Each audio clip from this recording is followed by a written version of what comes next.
Hi, welcome to our virtual panel on content integrity in the media. So I'm Lisa Nichols. I'm the Director of Events and Communications for Vannadium, and I'm really happy to have everybody here. I'm super excited for our two guests. We have Sorry. We have Mark Albert, the founder and CEO of Media Advisory Experts and a former CBS News investigative reporter, and Eljan Mahammadli, head of AI provenance at Polygraph AI. And Laura Fredericks from Vannadium is going to be moderating the panel, so I'll turn it over to her in a minute.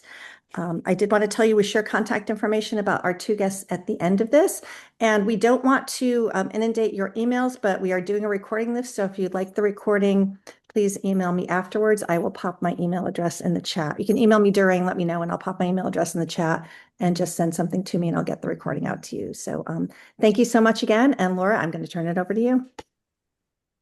Awesome. Thank you, Lisa. And my quick thing is another announcement that Rick Gilchrist, our founder and CEO of Vannadium, was also able to join. We weren't sure whether that was going to work. So he is our surprise third panelist so that he can talk a little bit on the data side along with Eljan about content integrity and content provenance. So I'll let him introduce himself as well. But wanted to welcome everyone today. I think this is going to be a fascinating discussion. This conversation came about because at Vannadium, we think a lot about content provenance and content integrity, how to know that something is true, how to verify what you're looking at, whether that is text or images or video or even real-time video. So it's a conversation that's evolved a lot, as you can imagine, over time with the advent of AI and with agentic AI and with deepfakes getting better and better every day, and a topic that we feel is very important. So once again, I'm Laura Fredericks, co-founder and chief growth officer at Vannadium. I head up our growth efforts, both in kind of go-to-market direct sales and in our channel partnerships and growth in that direction. And with that, I will pass it over to one of our partners, Polygraph. So Eljan Mahammadli is from Polygraph AI, who are a wonderful partner of ours, and I'll let him introduce himself. And then Mark Albert, I'm going to call you a friend of the company because we met fairly recently, but have had just some amazing discussions about content since meeting.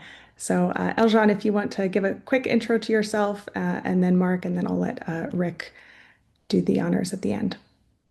Yeah, hi everyone again. I'm Eljan, and I'm very happy to be part of this discussion. It's very exciting. So I'm head of AI provenance at Polygraph AI, where we work on AI security. So whether it be AI governance, AI provenance, I mostly focus on provenance and AI content detection. So simply put, we build AI models and tools that can detect AI-generated content across different modalities. So whether it be text, voice, images, as Laura mentioned. And then to give a bit more concrete example, which is very relevant today, so we work on what we call meeting guard. That's like note taker, but AI security from the security angle. So we both check the transcript and the voice for signs of deepfakes. It can be at text level, image level, voice level. And then we use another models of suite on governance to catch sensitive information before it leaks to AI content or summaries. So if you ever looked at something online and thought that, wait, is this real? So that's basically my job. Thank you. And Mark, do you want to introduce yourself? Hi there. My name is Mark Albert, and I spent 25 years on TV news. I was a correspondent at CBS News, and after I left the network, I created and led the National Investigative Unit for Hearst. And in my role there, we focused on misinformation and disinformation, election security investigations, et cetera. And so we would do stories on how not to get duped and how to detect when deepfakes started coming on the scene. And so this is a topic that's very near and dear to my heart. Newsrooms are wrestling with this every day.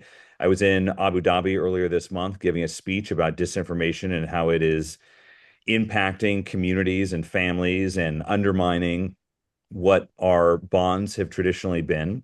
And so I really appreciate the invite from Vannadium to be on this panel. It's an incredibly important topic, and I hope that this will be the first of many discussions about it. Thank you. And then Rick, do you want to introduce yourself? Rick Gilchrist, CEO and founder of Vannadium. And just like with Mark and Eljan, this is something that's very close to why we even started the company Vannadium, the idea of data sovereignty and data provenance. We were asked way at the very beginning of the early stages of this organization if at some point we'd be able to combat things like human trafficking and what's happening across global lines and territories with deepfakes, especially on the voice side of things. And it was always something that we thought about being on the roadmap, so something we always would want to head towards at some point. But first, we needed to solve a lot of other problems. So as the story evolved over the last 5, now 6 years, and understanding where we call media fake, or understanding where deepfakes are sitting on a one-to-one level and at an organizational strategy level also, we now see how these things can fit on the global theater and how we can actually affect some true changes, but also an understanding of how the other side is getting better and better as things evolve and technology accelerates. Absolutely. And just wanted to give everyone a little bit of context on Vannadium. I realized that Eljan talked a little bit about what Polygraph does, and I completely did not talk about what Vannadium does, but we are a data infrastructure layer ensuring trust in data. So as data moves into and out of both AI and human systems, we put that data in an infrastructure layer that allows it to be permissioned appropriately to people, allows it to be a chain of custody to be attached to it, and an immutable ledger to be attached to it so that you know where it came from and all the changes that happened along the way. And whether there have been any edits to the data along the way, either by AI or by humans. So that's what brings us to this conversation and why we care so much about it. So I wanted to start by laying the foundation for everyone of where we are with content integrity, content provenance, deepfakes.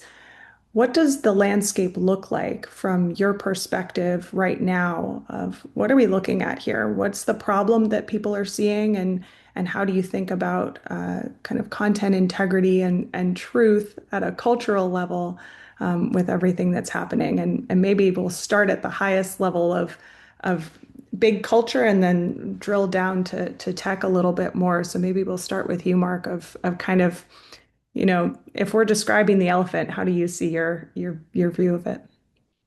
So I'm in Minneapolis right now, and I gave a keynote yesterday to the Minnesota State Bar Association about disinformation and how it is corroding the rule of law. And I talked about deepfakes and the generative AI used for nefarious purposes, and I called it vile and pernicious and a scourge.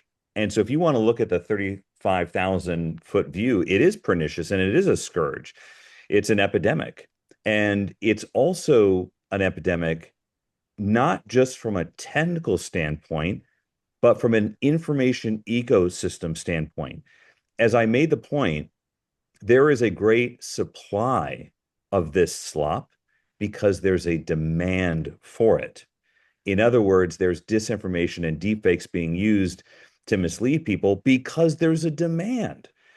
And unfortunately, so many people, we have seen, only want to see the information that backs up their current beliefs. In other words, deepfakes and generative AI that mislead, there is a fertile ground for it because people are looking for it. They're essentially looking to be misled as long as it conforms with their previously held views. This is very dangerous because you can't just then tag, oh, this is a deepfake, this is 100% authentic. You really have to also deal with the societal problem of supply and demand on this issue. And this is absolutely vexing and bedeviling news organizations that are struggling mightily to keep up with this. You know, in the old days, I started in the 90s as a reporter. When you got a tip call or you had somebody drop off a tape or a photo because they just got it printed, you know, on Kodak, you didn't really worry about whether it was somebody went into Photoshop and all that stuff. I mean, you checked it out. But these days, when you are looking at this content, that has to be first of mind. And as we'll talk about a little bit later, I used to work at CBS. After I left, and in 2023, the network actually created a deepfake unit because there was an avalanche of this, the elephant, as you called it, infecting the user-generated content that was being submitted to the network from worldwide.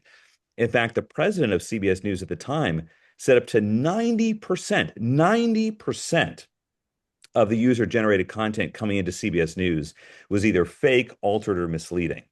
That gives you a scope of the incredible challenge facing not just newsrooms and journalists, but the audiences they serve.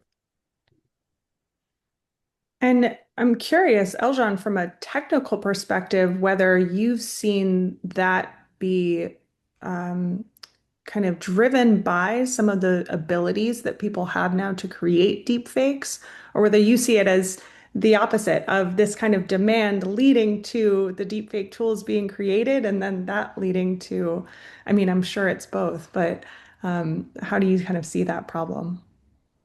Yeah, so to build on what Mark said, so for most of the history, like if you see a photo or heard a voice, you believed it, right? So that default is gone now because today anyone can generate realistic text, even clone a voice of your voice from a minute of your audio.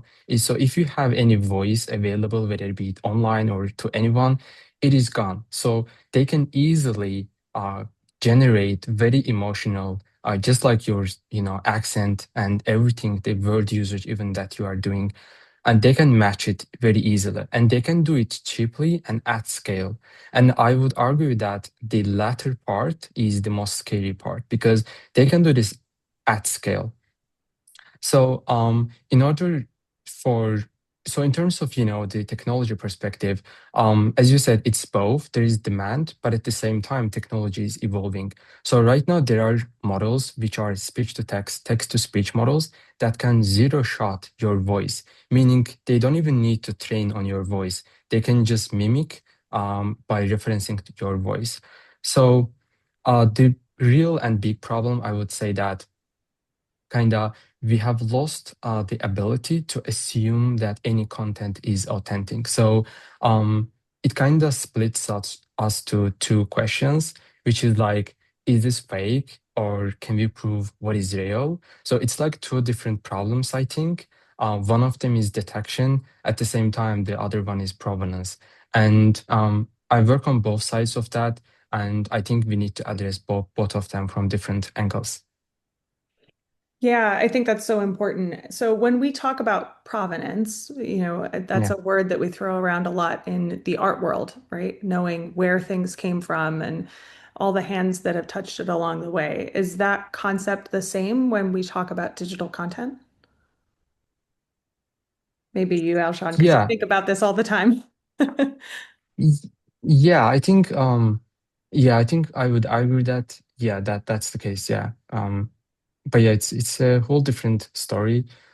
Because I think we can kind of dig into what is that like in terms of from provenance perspective. But yeah, Yeah. And Rick, I know that we talk about content provenance a lot. When we talk about it with kind of customers or those in the industry, is there anything that people are assuming kind of needs to be true for there to be real content provenance? Like, what do people need in order to trust content? Well, part of this is the shift in the conversation. It's not just knowing that something is fake, it's proving that something's actually real. And that's where we're sitting at that apex right now. There's always the question of that we're going to assume something's fake. So now when do we start assuming that something can be real?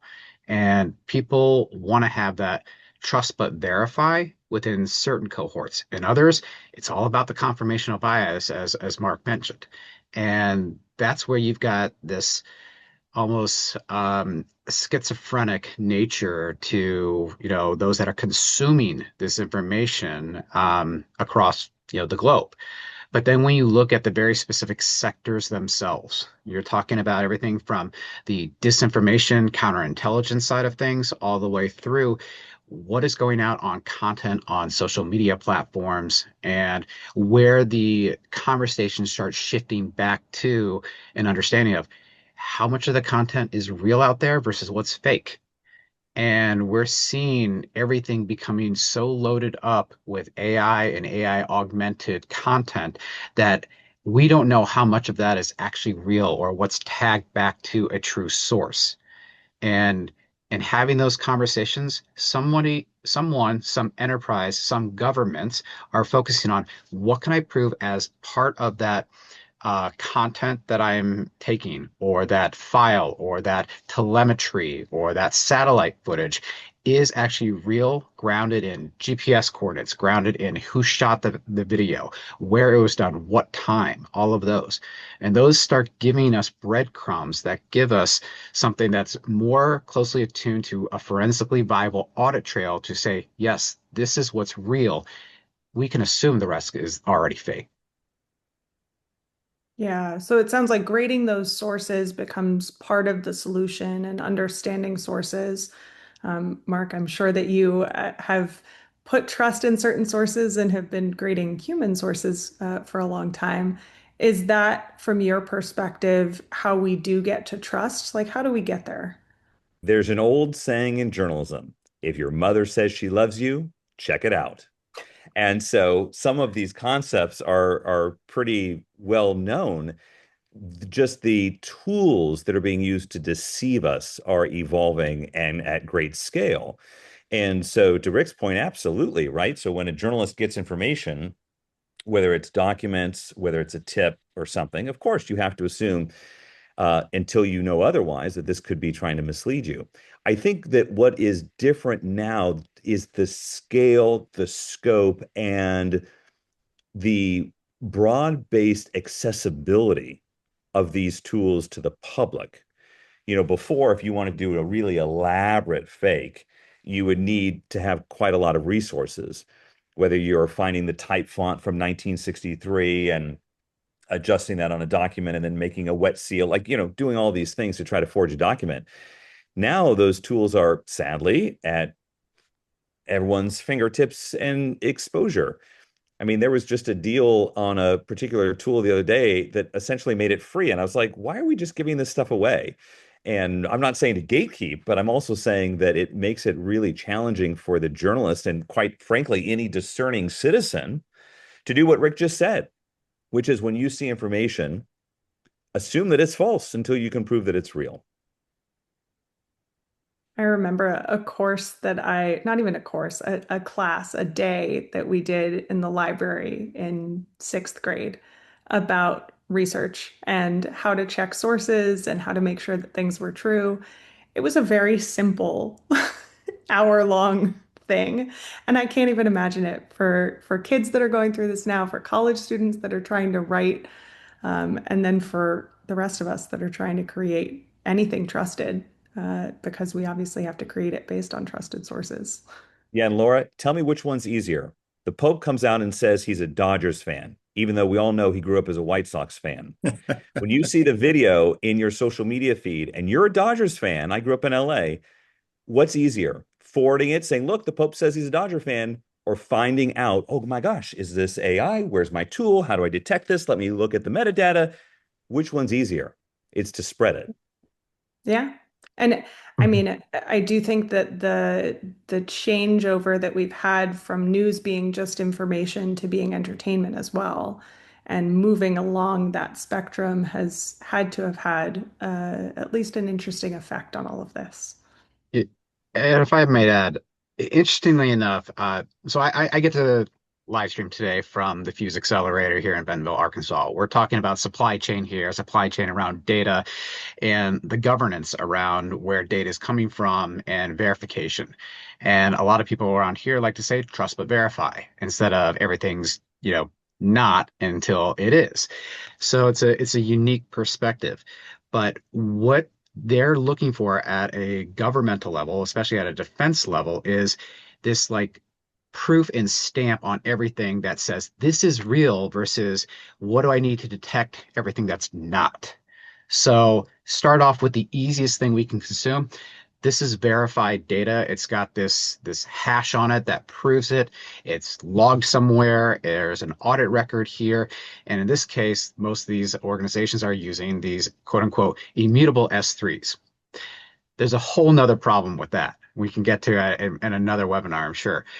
But what it is telling us and what's telling me is that exactly what you were talking about, Mark. What is the easiest path? Do I, weed out all the bad stuff and see if I can verify if it's fake or not, or it's all AI generated, or it's coming from a bad source, or this is real, it's proven real, assets coming in, it's already got its provenance attached to it, it's got that certificate of authenticity. Yeah, absolutely. And I mean, we're talking about governments, we're talking about regulated industries. These are people who need to absolutely know that the content is real. As we think about that whole chain of custody, I'm wondering who does own that truth and kind of whose head is on the chopping block if the content is not true, which is always an interesting question because you can find the people who are really interested in solving the problem. I'm wondering, Eljan, whether you've thought about it the same way of creating a verified seal so that it's easier for everybody along the path, and then how you think about those handoffs between organizations or people. Yeah, I think the truth, I think the hard truth is the responsibility is kind of split across the chain, and the gaps between the links are where things break. For example, the content gets created, it can be edited, licensed, maybe distributed or re-uploaded, but at each step, the hand of the origin info usually gets stripped away. So for example, you take a photo with your phone, right? It has lots of metadata from the time to location and so on and so forth. But the problem is like 3 platforms later, it's gone. So nobody owns it end to end. So another example here is that, so for example, there are state-of-the-art image generation models from, let's say, Google, OpenAI, and so on. Most of them has industry standard to have a provenance attached. For example, the Google has Synth ID, but it can be jailbreaked very easily. Even after a couple of handoffs or to different platforms, it's gone. So it's very easy to kind of mislead and kind of evade those attachments. So I think that's the case for provenance that travels with the content. So the proof survives the handoff instead of falling through them. So I think in conclusion, the answer is mostly organizational. Kind of someone has to own this. Right now, kind of in most companies, no one does. But yeah.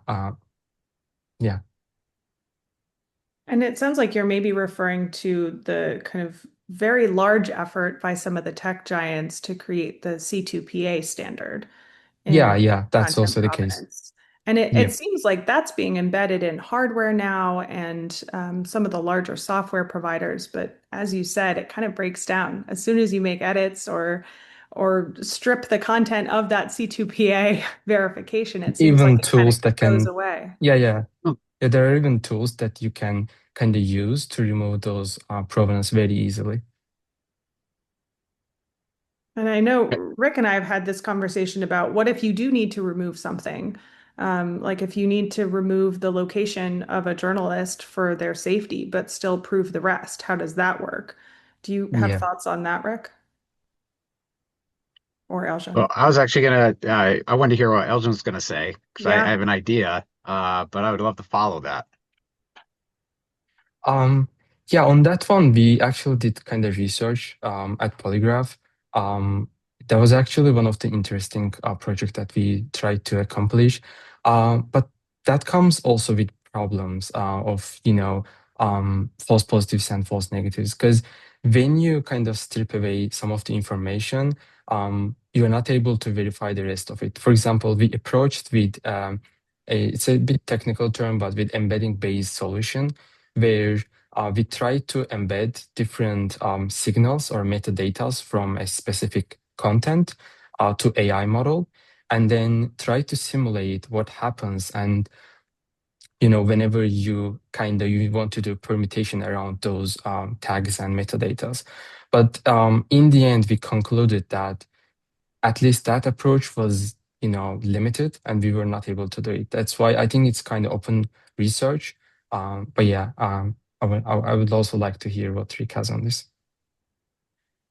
So for me, it goes back to starting here and getting back down here, and that is trust needs to be embedded into the systems themselves. No different than we trust, HTTPS to secure websites. We have to have that same type of critical or provenance infrastructure that works completely behind the scenes and is giving users confidence without requiring that technical expertise.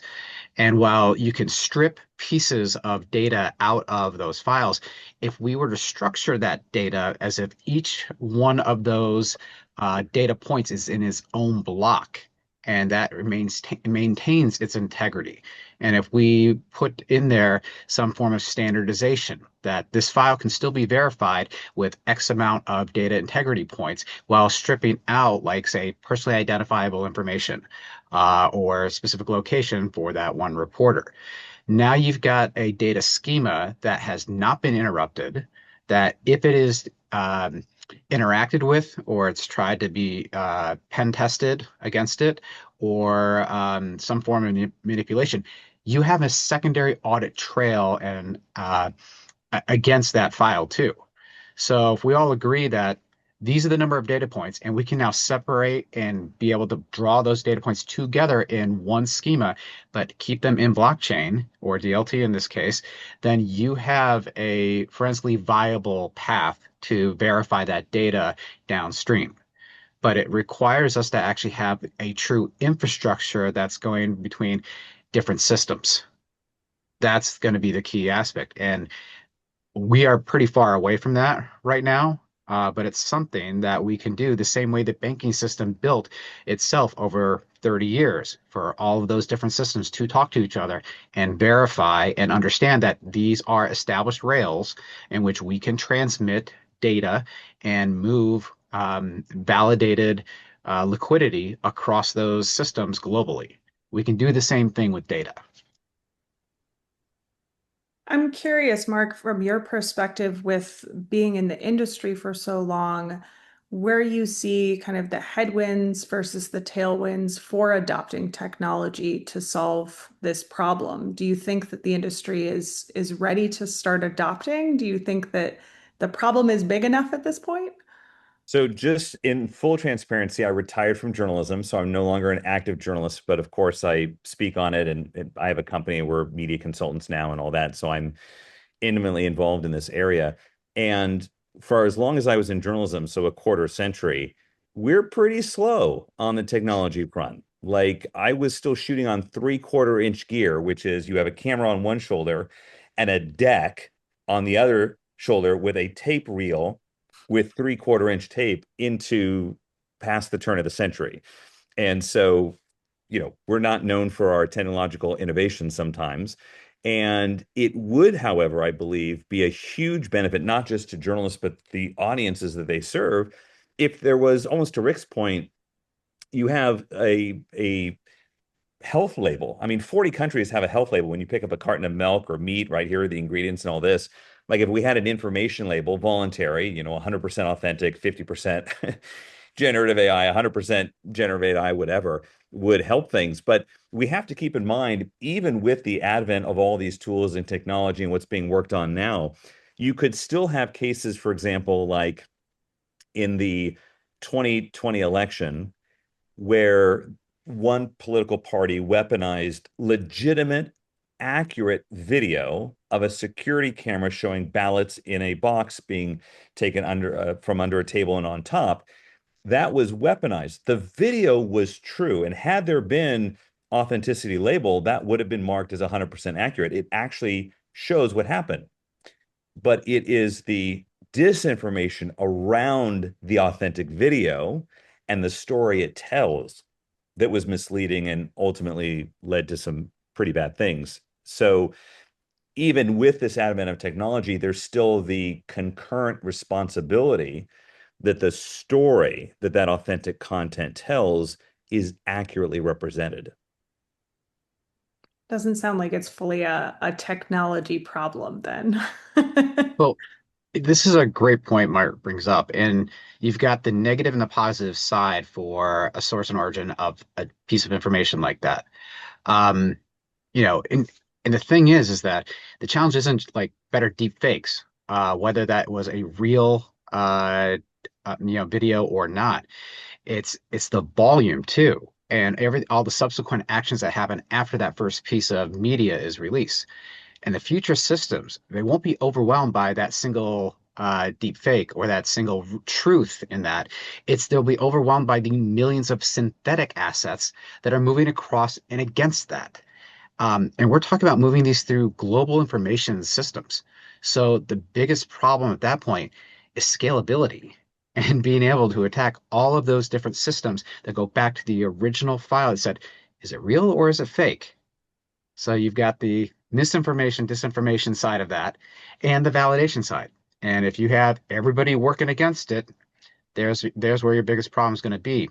And they're going to be all over hundreds of systems, unfortunately. And Rick, remember, whatever the solution is, the lie is halfway around the world before the truth gets its pants on, right? That's the old saying. And so we don't have 4 weeks to wait for authenticity and all that. It has to be sort of pretty instantaneous. And I think that's Real time. Yeah. Eljan, anything to add about kind of how we can attack this, either from a technological perspective or even a cultural one? Yeah, I can comment on technological one. So I think as those generators, for example, LLMs, or it can be AI image generators and so on, as they develop, the detection models also need to keep up at picking the fingerprints that they leave behind. For example, at Polygraph AI, we have a simple model for text detection. When we do analysis and then the benchmarks on that, we're seeing that as new LLMs from those frontier labs are launched, we can see accuracy drop in that. So we always need to keep up with that. And also, I think it's not just only detection, but at the same time, the provenance itself as well. For example, I think the more devices and platforms that can sign content at creation somehow, then we need to rely less on detection, because detection, as far as I can see, is not very reliable, at least on different attack vectors. So yeah. Well, we've painted a little bit of a dark picture. To try and bring us a little back into the light here with a quick lightning round of what's your hope for the future of this space? What's your hope for content integrity and for content provenance? Where do you want to see this go? I'll let whoever wants to jump in first. So on my side of the ledger, for example, my company is Media Advisory Experts, and we have clients that we advise on how to communicate. We have one client in particular who constantly is being attacked for the work that they do, focus of disinformation, deepfakes, and all this stuff. And my hope is that as we work on communicating clearly, transparently, and with new information products that make a connection with the audience, that there are other actors who are working on the civic and media literacy piece. So, for example, former Supreme Court Justice, U.S. Supreme Court Justice Sandra Day O'Connor, she was a very big proponent of civics literacy. We've seen what happens when there is a lack of civics literacy and media literacy. She has an institute, the late Sandra Day O'Connor, and that institute is doing great work in schools in trying to increase civic literacy.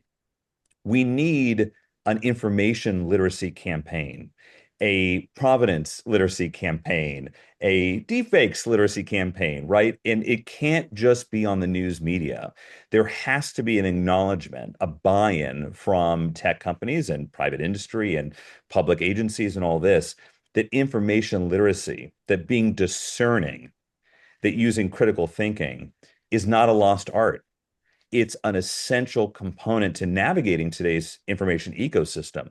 I fear and I worry that there's not enough buy-in from various stakeholders, and I fear and I worry about the ease of being duped. And so, yes, on the one hand, I firmly believe there's more that agencies, private sector, tech companies, journalists, we all can do. And at the same time, there is a sense of personal responsibility the citizens must adopt here. Again, if the Pope says something, how do you know it's a deep fake that he's a Dodgers fan versus the White Sox? It's easier to forward it than to figure out if it's true. We somehow have to turn that calculus. Otherwise, we're never going to contain the fire hose of slop and misinformation that deepfakes are being used to expand its scale. That's what worries me, but also where I do think there are partners and organizations out there that would be critical to trying to get ahead of this. Absolutely. I love that. And if you find out about a group that's doing that, I want to know about it. Rick or Eljan, do you have hopes for the future of this space? I mean, yeah, my hope is that the authenticity becomes default again. So right now the burden is on you that we need to doubt everything to, is this real all the time on social media, television, and so on. But I want to actually kind of flip that. Of course, I think there is always going to be challenges and trade-offs, but a very real content proves itself automatically, and proving something is genuine should be easy at least for normal people. And I think, yeah, less doubt by default, but more trust. You can actually verify something. More trust and an easy button. I love it. Yeah. Well, Rick, is that your hope? mine's kind of on the same lines, except I've got a hope myself personally, and my hope as Vanadium. And the biggest thing that I think about right now is that my hope's that technology is actually going to strengthen trust rather than weaken it, because we see technology advancing and being used for those nefarious purposes. And my hope is that provenance becomes just as ubiquitous and visible as internet security protocols are. Going back to what Elgin was just referring to. But I'm just going to repeat what I said earlier, and it really goes back to the fact that my hope is we all stop treating trust as a subjective concept and start treating it as an infrastructure. The future is not about proving everything is fake. It's about making authenticity verifiable, portable, and scalable across all of these global systems. And Laura, if I may, since we're looking ahead, I would just note that on Thursday of last week, the U.S. Senate Judiciary Committee unanimously approved the No Fakes Act. Now, that would introduce different tools to hold people and companies liable if they're creating a deep fake of you or that without your likeness. Now, there are free speech concerns on that. And so even though it passed unanimously, if it comes up on the floor, there are real concerns about whether campaigns, for example, Spencer Pratt's in California, where he used a lot of deep fake and AI generated videos of him. I think one he was Batman and one he was Spider-Man or something without a label, clearly designating it as AI. Is that free speech? Does it go too far without his consent, et cetera? So there are some legal frameworks being worked on, but as I explained in journalism, sometimes the legislation is far behind as well. Sounds like we'll have to set up a part 2 to follow where that goes. I love that. And I'm going to throw in my own hope because I can, because I have the microphone. And mine it's actually Rick's in kind of an echo of Rick's, and that's that people move towards the idea of understanding objective reality, and that some things can be verified and that some things are a layer of opinion on top of them. So I hope we start to get there as a society where we understand that you can have your own opinion, but not your own facts. And with that, I'm going to open it up to questions. I know we had a few of them in the chat. I believe Lisa Nichols on our team is going to help us to consolidate if needed and bring up questions. Sure. I think we had one comment and a question so far. Me Novak said, teach humans critical thinking skills, including deep fake threats and increased costs of bad actors via tech detection tools, which is great. If anybody wants to jump in on that, please feel free. I think we all agree. Yeah, right. And then Rusty asked, what's Vannadium doing on the Hope and Solution side? How are we going to commercialize the solutions? Do you want to jump in on that, Rick? You know, I would love to go into a technical deep dive on this one. That said, I'm actually going to defer it back to you, Laura, because for those that don't know, Laura's actually headed up all of the use cases and the applications of our Vanadium technology for various verticals and horizontals. And this is actually a softball to Laura. Thank you. We are a middleware solution, which means that we can plug in underneath existing solutions across a wide range of industries. That's a helpful thing. It can also mean that we could lack focus if we went after everything. So, as Rick said, we've really tried to narrow down which use cases we're going after now, soon, and later. And the soon end of things is really content provenance and digital provenance for all kinds of things. So, media, entertainment, and news with content provenance is one area that we're really working on. And then the other is supply chains. So, we're trying to create the digital layer for both physical and digital supply chains. So, as information or goods are passed from one person or organization to another, we're attaching underneath it so that we can have that ledger of everything that's happening and who's touched it and how, and whether they've viewed something or whether they've used it for other purposes than they were supposed to.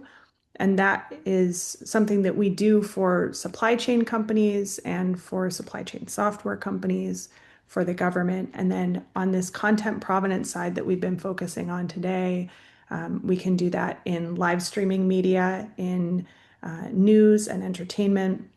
We can do it in video, images, and as our lead engineer likes to say, we can do it in 740 file formats.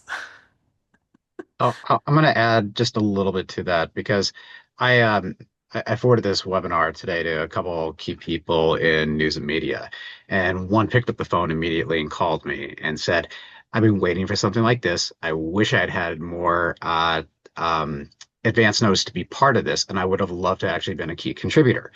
Um, and without naming the news organization or the fact that she is a reporter for multiple outlets, there's been a dramatic shift at that level of also knowing where the data is being stored and how are we going to ensure that bad actors and threat actors can't get to that data as well. She was very fortunate enough to hear what we were talking about at CES Davos and South by Southwest, and said, I hope that every organization that wants to be able to battle this issue understands that this data can't exist in the current cloud providers infrastructure anymore, because that's where it goes down. That's where the people are getting into that. We know that these servers, and this is my reference back to the S3 servers that people are trying to use that say are immutable, and we find out they're not. We find out that people can still get in there and hack those. There are penetration points within that infrastructure. And now that we've developed this core technology, we can now skip the cloud infrastructure. We can skip the data centers. We can skip the local storage and the on-prem servers for a solution that reduces the ability for a hacker, bad actor, threat actor of getting into those systems in which to create chaos. Absolutely. And I saw a question come up in the chat as we were chatting about this, about how AI agents play into all of this, how we're thinking about the amount of agents coming online and how to ensure content integrity and agent authenticity as we rely more and more on agents. Yeah, and interestingly enough, I would say that the technology that we've developed advances on a week-to-week basis, no differently than the way technology around us is. And we've actually developed a new part of our tech stack that addresses this exact issue, understanding where the MCPs start and stop, ensuring that there isn't an agent that has been over protocoled, that they have access to the data they're only supposed to have access to, that they've been permissioned to, and also if the data has been augmented by that agent as well, and doing comparative analysis from original source to end source. That system itself will do more of a deeper dive, hopefully in maybe the next few weeks. But that technology is something that has been asked for specifically as that critical middleware at the agent level, because we know that this isn't about human beings interacting with data anymore. We're going to have 50,000 agents per one human as we start moving this forward. That's who's going to be interacting with that data. And that's without humans in the loop either, making critical decisions and pushing orchestrations without a human in the loop on those things. And it's going to just grow and grow and grow. So for us, it's exciting because we're already identifying the problems with that and the solution to help hopefully future-proof that. Absolutely. And Eljan, there was another question that I'm going to tack on for you so that you can maybe talk about agent authenticity, but also this other question of, can you really tell if something was written or generated by AI using another AI? Oh, yeah, that's a good question. Before that, on the agent side, I think building on top of what Rick said, sorry. So one of the scary parts right now for AI agents is that in essence, they're just next token generators. They just predict the next word. But the way we have built them right now using tools, and MCP servers, and CLI tools, and so on and so forth, they can access, they can edit, and they can modify whatever you give access to them. So, for example, if you create a social media planner agent or something that can have access to everything you have, it can spam, it can generate something using API keys that you have, using images, videos, and so on and so forth. So I think that access level is also important because we give tool usage access to them, as simple as read, write, edit to more advanced stuff. So I think that's the important part. And for the question for whether we can prove if something is generated or written by AI and using another AI, that's a good question because I've been asked about this multiple times because the thing is like how you can prove something is AI using another AI, right? There are a couple of parts here. The first one is that the models that we at least use for detection purposes, they are deterministic models. They don't have any randomness. They don't have any generative nature. So that's why we are able to use a different type of architectural AI models that can do this detection. And in terms of whether we can do it, yeah, most of the time, yes, but not by reading it myself. So, for example, AI models leave fingerprints, the video, image, and voice models, when they create any content. So, for example, the LLMs, they kind of they are trained and they are taught to be work on the next word level, but they always are average. They are predictable and they don't have burstiness as humans. So that's why it's very easy to spot AI written text. Of course, there's going to be false positives, false negatives, but in general, it's a probability. So it's not a hard yes and it's not a hard no, I would say. Thank you. That's really helpful. I didn't see any other questions flowing in, so I wanted to pivot to, first of all, thanking our panelists. Thank you, Mark. Thank you, Eljan. Thank you, Rick, for a wonderful discussion. I was fascinated and do think that we need a second part to this at some point. I also wanted to ask you to just share how people can find you in the future and what you're working on now that people may be interested in. I know that we've got both people's information on the screen, so that's helpful. But not Rick, sorry. But not Rick's. You could reach out to solutions@Vannadium, and that will get a bunch of us if that's helpful. And then we can also connect you with Rick if you'd like to connect with him. And do you guys want to share what you're working on and how we can all help? I like to make sure that everyone can reach you after this and know how to reach you or what to reach you about. Eljan, do you want to go first? Oh, you're on mute. Sorry, I couldn't catch that, your question. I was just saying, how can people find you and why should they find Polygraph in the future? Yeah, sure. So yeah, you can always email me or drop a message at LinkedIn. And I think at Polygraph, we give too much attention to AI security. It's not only provenance and detection, but we are also focusing on governance as well, because the data leaks, the DLP solutions, and so on, they're also very important. So anybody that has any question or any collaboration, yeah, they're welcome to always ask them. And my company is Media Advisory Experts. And so we are strategic crisis risk communication advisors to companies, organizations. We do media training for executives, CEOs. We parachute in when something's going wrong. We help you communicate better when you've got a public facing or even internal communications problem. We also have boot camps in person, so you can come and be interviewed by me on a real TV studio near the White House. And we get people ready for their big PR moments. We've got an online course, a non-traditional PR service, and all those things. So if you need help with your public communications, I'd love for you to reach out. Thank you. And Rick, do you want to give the Vannadium plug or do you want me to?